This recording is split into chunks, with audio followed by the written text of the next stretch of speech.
Okay, so these are the seeds in the soil, and I use a fork and I kind of just spread them out because I don't know if these will all create roots or not.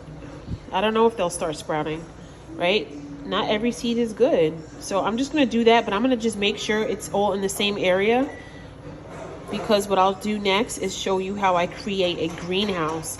You don't want to cover them completely either, guys, okay? You want to just make sure they're on the surface, just like that, where they can still be seen, so that the sunlight can get them, okay?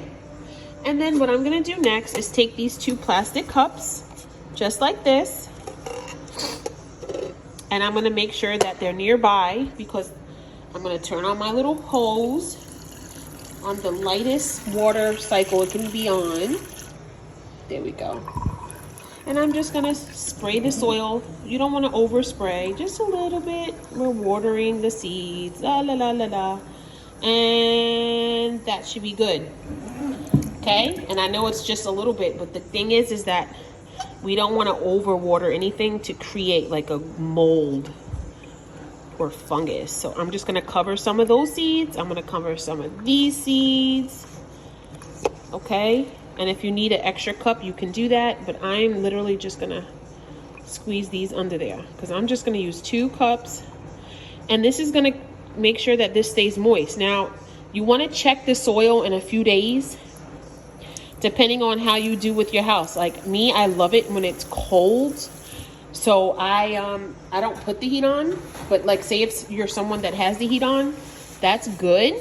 But then you're gonna need to water your plants more frequently because it'll dry out the soil. So because the house is cold, it will slowly help the plants grow, only because the water in the soil will remain moist for a longer period of time. But however, the rate of it growing will be slower, only because it kind of like shocks the plants when the temperatures change. Okay, so you just want to watch. Maybe in a week or 2, you're going to start seeing some growth when you're using this miniature greenhouse method. This is the same method I used when I started some other plants of mine. I think it was actually the green peppers. Yeah, I did the same method, and I did the same method with the potatoes that I started in the house. Now, as you can see, let's go over here. I have some more potatoes that I'm going to be starting in the house.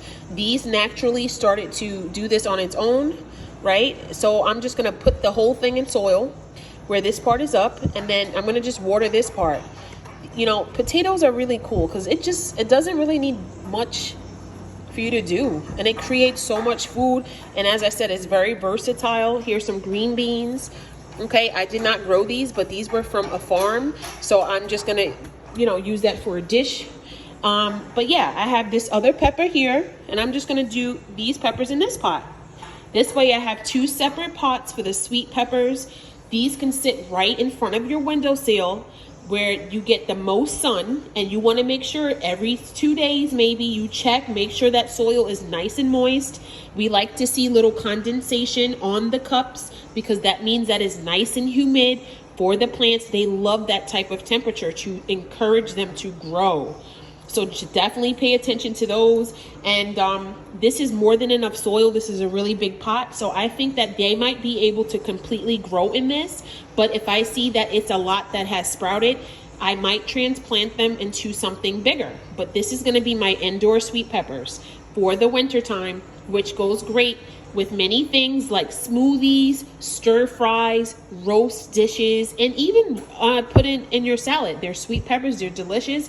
Excellent source of vitamins and minerals, and I'm sure many other things. Okay, so just wanted to share a quick tip on how you can get started. And like I said, these are from someone's garden, but you can go to the store and buy you some green peppers or assorted bag of peppers and save the seeds and just put them in the soil. Like you can literally just put them in like that and cover it. I am not doing that way only because of the skin on the sweet pepper is going to attract gnats, and I do not want gnats in the house. I mean, that's almost impossible to not have any, especially when you have plants.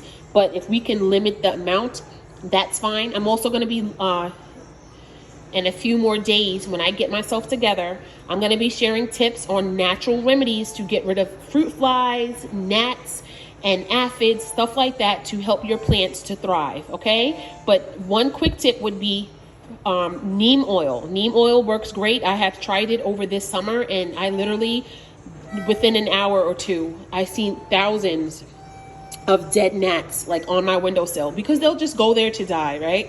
And the neem oil is very natural. It's safe. It does not harm. There's no pesticides or anything harsh in it. You can make your own, or you can buy it for like $4 on Amazon.